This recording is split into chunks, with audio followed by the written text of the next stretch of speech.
Everyone, आज हम पढ़ेंगे हिस्ट्री। बीए थर्ड का टॉपिक है ये, जो कि हमने बीए थर्ड की फर्स्ट बुक से लिया है। जैसा कि आपको पता है, हमने बीए फर्स्ट ईयर में और बीए सेकेंड ईयर में, जैसे बीए फर्स्ट ईयर में हमने पढ़ा था प्राचीन भारत का इतिहास, एशियंट हिस्ट्री ऑफ इंडिया, और बीए सेकेंड ईयर में हमने पढ़ा था मध्य भारत का इतिहास, mid century of history of India.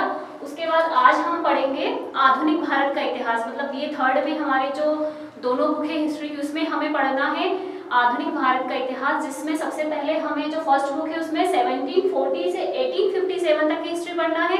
इसके बाद जो सेकंड बुक आएगी उसमें हमें 1857 से 1950 तक की हिस्ट्री हमें पढ़ना है। तो आज हमने जो आपके बीए थर्ड ईयर की फर्स्ट बुक है उसका फर्स्ट टॉपिक लिया है, जिसका नाम है political trends in mid 18th century, मतलब 18वीं शताब्दी के मध्य राजनीतिक प्रवृत्तियां।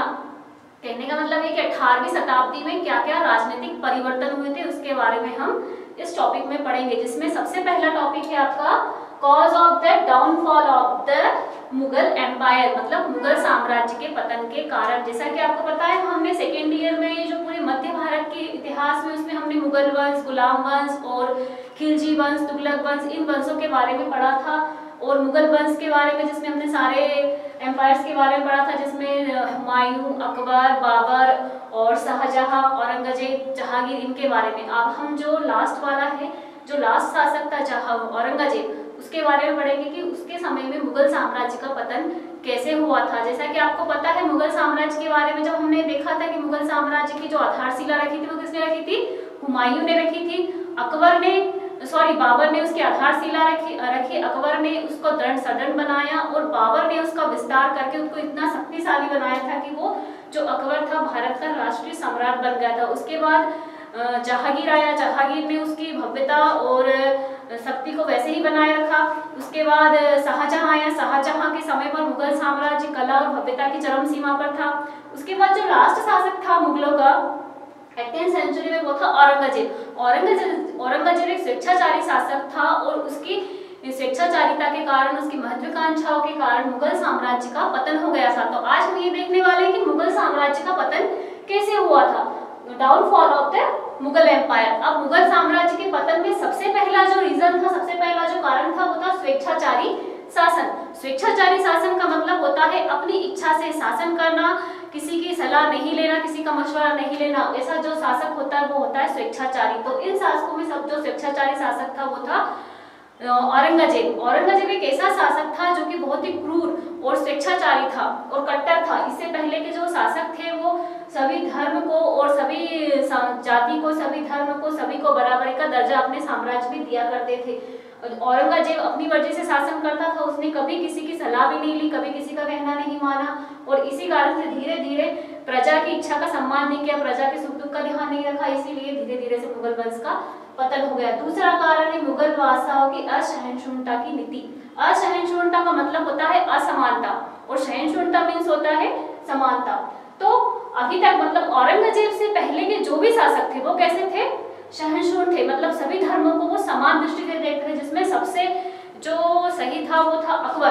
अकबर सभी धर्मों को समान समझता था। उसने जितनी मतलब इम्पोर्टेंस अपने यहाँ मुस्लिम धर्म को दे रखी थी, उतनी ही इम्पोर्टेंस उसने सभी धर्मों को देकर रखी थी। जैसे उसके दरबार में सिख भी थे, ईसाई भी थे, हिंदू भी थे। तो उसने जितनी मस्जिदें बनवाई थी अपने राज्य में, उतनी ही उसने जितनी मस्जिदें बनवाई उतनी उसने मंदिर भी बनवाए, मंदिरों का निर्माण भी करवाया।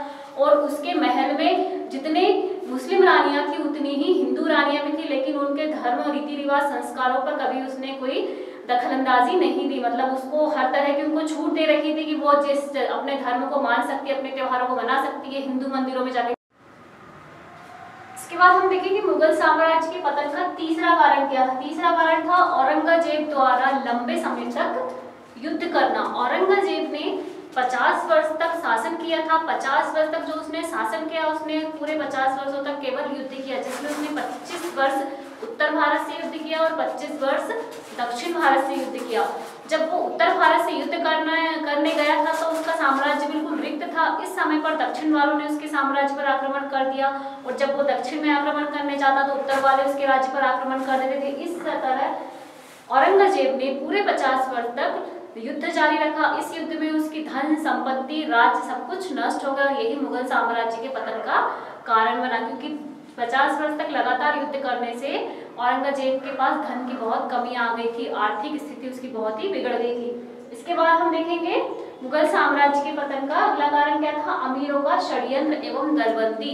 अमीर कौन होते हैं, जैसा मैंने आपको पहले सेकेंड ईयर में बताया था कि अमीर वो लोग होते हैं जो कि मुगल साम्राज्य में किसी उत्तराधिकारी का चुनाव करते थे। उत्तराधिकारी का चुनाव मतलब कि जो राजा है उसके बाद अगला राजा कौन बनने वाला है, इसके ग्रुप होता था, उन 4-5 विश्वास पात्र व्यक्तियों का ग्रुप होता था, उसको बोलते थे अमीर, जो कि उत्तराधिकारी का चुनाव करते थे। लेकिन अब मुगल साम्राज्य में कोई योग्य शासक नहीं होने के कारण इन अमीरों ने आपस में ही षड्यंत्र करना शुरू कर दिया और दलबंदी का मतलब होता है आपस में ग्रुप बनाना शुरू कर दिए कि इसका अब जो शासक है उसके बाद उसको हटाकर किसके रिश्तेदार को शासक बनाना है, अगला बादशाह कौन बनेगा।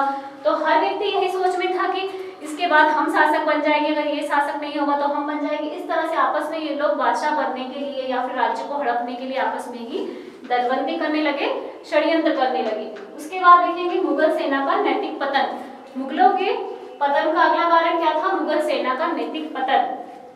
जो सेना हुमायूं के समय में थी और बाबर के समय में थी, उसके बाद अकबर के समय में जो सेना थी मुगलों की वो बहुत ही चरित्रवान, ईमानदार और कर्तव्यनिष्ठ थी। लेकिन बाद में जलवायु परिवर्तन के कारण और समय के परिवर्तन के कारण, जलवायु परिवर्तन कैसा कि जिस समय अकबर और बाबर हुमायूं आए थे उस समय जलवायु का मतलब तापमान अलग होता था, धीरे धीरे जलवायु परिवर्तन होता गया, जिससे कि जो सैनिक थे वो आलसी हो गए और उसके बाद कुछ परिवर्तन, मौसम के परिवर्तन के कारण बीमार भी रहने लगे और उसके बाद थोड़े नियम भी चेंज हो गए कि जो पहले के सैनिक थे उनको युद्ध भूमि में परिवार को ले जाना अलाउ नहीं था, लेकिन बाद में जो सैनिक थे वो युद्ध भूमि में अपने परिवार के साथ जाने लगे और इसके साथ साथ उनका नैतिक पतन, उनकी ईमानदारी सब कुछ बदल गई। पहले के जो सैनिक हुआ करते थे बहुत ही ईमानदार, कर्तव्यनिष्ठ थे, लेकिन बाद में जो सैनिक वो ईमानदार नहीं थे, किसी के भी लालच में और बहकावे में आ जाते थे। तो इस तरह से मुगल सेना का जो नैतिक पतन हुआ, उनकी जो मोरल वैल्यूज थी बहुत डाउन हो गई थी। इसीलिए जो मुगल साम्राज्य का जो कि इसकी आधारशिला बाबर ने रखी थी और जो कि औरंगजेब के समय तक आते आते उसका पतन हो गया था। तो ये थे मुगल साम्राज्य के पतन के कारण। तो मुगल साम्राज्य के पतन के कारण ये आएंगे आपको political trends in mid 18th century, मतलब कि 18वीं सदी में राजनीतिक प्रवृत्तियां की, जो 18वीं सदी थी उसमें राजनीतिक परिवर्तन क्या हुए थे। सबसे बड़ा परिवर्तन तो यही था कि मुगल साम्राज्य का पतन हुआ। उसके बाद मुगल साम्राज्य के पतन से अब मुगल साम्राज्य में कोई भी योग्य शासक नहीं बचा था। अब मुगल साम्राज्य के पतन के बाद मुगल साम्राज्य में इतना बड़ा आर्थिक संकट आ गया था कि क्योंकि जो कि इससे पहले वाले जो पूर्व के शासक थे उन्होंने युद्ध में और इसमें सारी संपत्ति नष्ट कर दी थी। अब जो बाद वाले शासक थे उनके राजकुमार और राजकुमारियों की ये हालत थी कि उनको खाने की रोटी भी नहीं मिलती थी। उन्हें एक रोटी के लिए महल की दीवारों को लांघकर नगर के बाहर जाना पड़ता था। इस तरह से वो जो सैनिक थे उनका वेतन भी उन्हें सोने चांदी के बर्तनों को बेचकर चुकाना पड़ा। तो इस तरह से मुगल साम्राज्य के पतन का एक बड़ा कारण ये भी था कि आर्थिक संकट, मतलब फाइनेंशियल कंडीशन उनकी बहुत ज्यादा खराब हो चुकी थी। अब जब मुगल साम्राज्य का पतन हो गया तो कोई योग्य शासक नहीं बचा। उसी का फायदा उठाकर नादिर शाह ने, अब जो कि अफगान का शासक था, उसने भारत में 1738 से 1739 के बीच में उसने भारत पर आक्रमण किया था।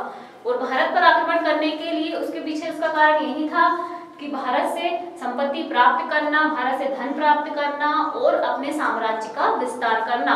उसके बाद सैयद बंधु युग मुगल साम्राज्य में। सैयद बंधु किसको बोलते, बंधु मतलब होता है भाई। अब जब मुगल साम्राज्य का पतन हुआ तो उस समय जब अकबर का जब शासन था तो अकबर के दरबार में अफगानी, ईरानी, तुरानी, हिंदुस्तानी सभी दलों का जमघट लगता था। जमघट मतलब होता है मीटिंग, मतलब सभी लोग आपस में दरबार में बैठकर विचार करते थे। तो उन लोगों में से दो भाई थे, अब्दुल खां और हुसैन अली खां। इन दोनों भाइयों ने मिलकर 12 गांव बसाए थे। इसीलिए उस समय का जो समय था 1723 से 1730 या 1734 तक का, उसको बोलते हैं सैयद बंधु युग। अब सैयद बंधु युग इसलिए बोलते हैं क्योंकि ये जो शासन था इसकी स्थापना दो भाइयों ने मिलकर करी थी। दोनों ने मिलकर 12 गांव बसाए थे। इस तरह से 18वीं सदी में इतने सारे राजनीतिक परिवर्तन हुए थे। तो आज का हमारा टॉपिक यहीं पर कंप्लीट होता है। अगली क्लास में हम अगला टॉपिक पढ़ेंगे। Thank you.